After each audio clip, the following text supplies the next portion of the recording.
Hello everyone. Today I am going to discuss the fourth chapter from an outline history of English literature, that is, from Chaucer to Tottel's Miscellany. Tottel's Miscellany. What is this? Miscellany means collection of works. Richard Tottel made a collection, published it, and this was very significant. And so this chapter is named as From Chaucer to Tottel's Miscellany. Let us take a fascinating journey through English literature after Geoffrey Chaucer's death in 1400 to the publication of Tottel's Miscellany in 1557. Geoffrey Chaucer gave a brilliant beginning to English literature, but after his death, English literature went through a barren period in 15th century or unproductive period. This doesn't mean people stopped writing, people continue to write. But there were dearth of great writers, and so dearth of great works found in this period. What is meant by dearth? Lack. What is the reason for dearth of great writers in this period? 15th century England did not provide favorable condition to brilliance in any field. That is the first reason. Second reason, religious degeneration. John Wycliffe tried to reform religion, but religion continued to degenerate. Authorities used persecution to suppress reform ideas or reform movements. So, free thinking was restricted. The third reason is political conflicts. England was torn apart by War of Roses from 1455 to 1486. What is War of Roses? The conflict between House of York and House of Lancaster.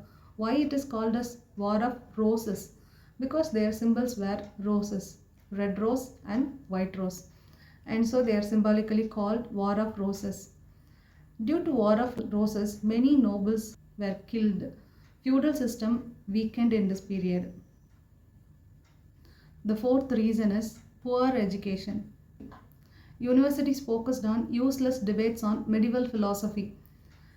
There were rising middle class people, but middle class mostly focused on money rather than knowledge. So these are the reasons for dearth of great writers. However, there were some works written during this period. First, let us discuss poetry of 15th century. Most poets simply imitated Chaucer. They followed his style but lacked his originality. The two major Chaucerian poets are Thomas Huckleave and John Lydgate. Huckleave wrote Governale of Princes in 1412. In Governale of Princes, Thomas Huckleave mourns for Chaucer's death and even points out that Chaucer as his master. Lydgate, a monk from Bury St Edmunds, wrote Story of Thebes, Troy Book and The Fall of Princes in 1430. Interestingly, the best poetry came from Scotland. James I of Scotland wrote The King's Square in 1422, describing his love for Lady Jane Beaufort. He used Chaucer's tale, and after his work, Chaucer's rhyme scheme is called as Rhyme Royal. This might be a question. From when on Chaucerian rhyme is called as Rhyme Royal? It is from James I of Scotland's work The King's Square. Then comes William Dunbar, one of the greatest poets between Chaucer and Spenser. His poem The Thistle and the Rose celebrates the marriage of James IV and Margaret Tudor.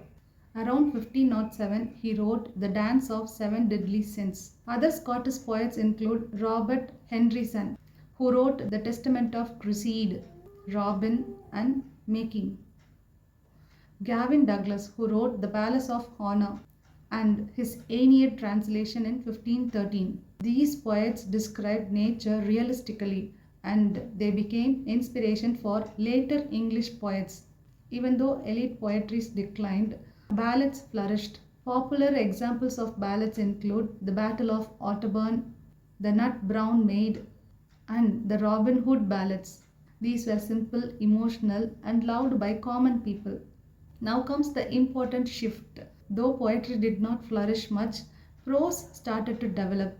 The important prose during this 15th century are Reginald Peacock, who wrote Repressor of Overmuch Blaming of Clergy in 1449. He boldly wrote in English instead of Latin.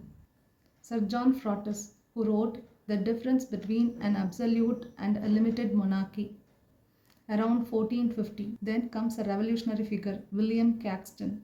In 1476, he introduced printing press in England. This changed everything. Books became accessible and knowledge spread rapidly. When we are discussing about prose in 15th century, we cannot deny Mallory's contribution. The great prose work of the century is Le Morte Author by Thomas Mallory. He completed it in 1470 during the reign of Edward IV, and it was published in 1485. This book brings together the legends of King Arthur and the Knights of the Round Table. It celebrates ideas like bravery, chivalry, love, and courtesy. Later, it inspired great writers like Matthew Arnold, Algernon Charles Swinburne, William Morris, and Alfred Lord Tennyson, whose Idylls of the Kings is based on it. So this might be a question, please note. Alfred Lord Tennyson's Idylls of the Kings is based on which work? It is Thomas Mallory's Le Morte Author. Towards the end of 15th century, things began to change. A revival of learning started. We discussed this before. Revival of learning, that is Renaissance, started in Italy in 14th century, but it flourished in England in 16th century. So 15th century paved a way for Renaissance, that is revival of learning. Scholars like Francisco Petrarch and Giovanni Boccaccio led this movement. Patrons like Cosimo de Medici and Lorenzo de Medici supported this movement, that is revival of learning. Classical Greek and Latin works were rediscovered. English scholars traveled to Italy and brought back new ideas. Soon, Renaissance learning spread to Oxford and Cambridge. In early Tudor period, literature slowly revived. Religious translations played a major key role.